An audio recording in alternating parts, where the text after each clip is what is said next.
It is the time of year when kids are coming home from school, they're complaining about having a lot of homework, and we all know that math is one of the hardest subjects to help out with. Here to throw us parents and kids a bit of a lifeline is the math guru, Vanessa Vakharia. Good to have you here with us. Hi. Before we can get our kids to love math, however, we have to get them stop being afraid of math. What is it about math that scares kids and brings out this big emotional reaction? So I think there are honestly a few things. And really, I think one of the main things is we are taught to hate math and to fear math. Like, we walk around talking about how much we hate math. It is not uncommon to hear an adult be like, oh, I could never balance a checkbook. Like, we would never use that language around reading. So I think kids are taught from a young age that it's something they're going to fear and that they should develop a phobia about. And that's kind of what starts the whole thing. You have some great tips about anti-anxiety, because when it comes to either doing the assignments or having to sit down and do a test, there's a lot of physical anxiety that comes out around Absolutely. Okay, so I have a ton of tips around anxiety because I really believe that one of the main barriers to simply starting to enjoy math and be good at it is reducing that fear. Like, you can't do anything if you feel incompetent or if you feel that feeling in your body that's like, ugh, you know?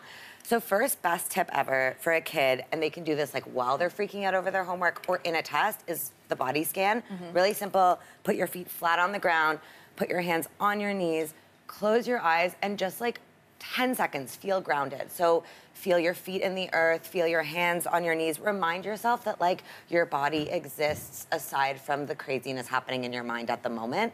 Literally doing that for 10 seconds can really just bring that energy down and help a kid to focus. So that's a main one. And then I think one of the biggest thoughts around anxiety is kind of reframing the fear around failure. Because that's one of the biggest things. Kids are anxious because they think they're going to fail.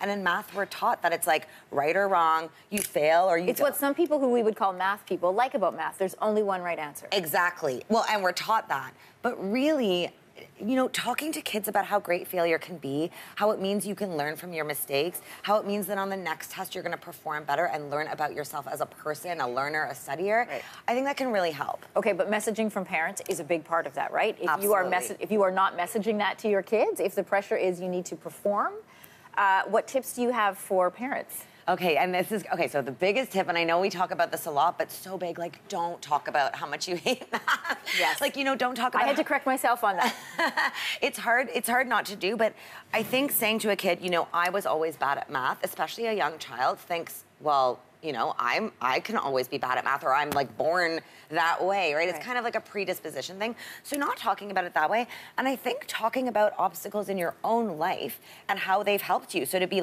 I was really bad at this one thing and it taught me this and now I can do this.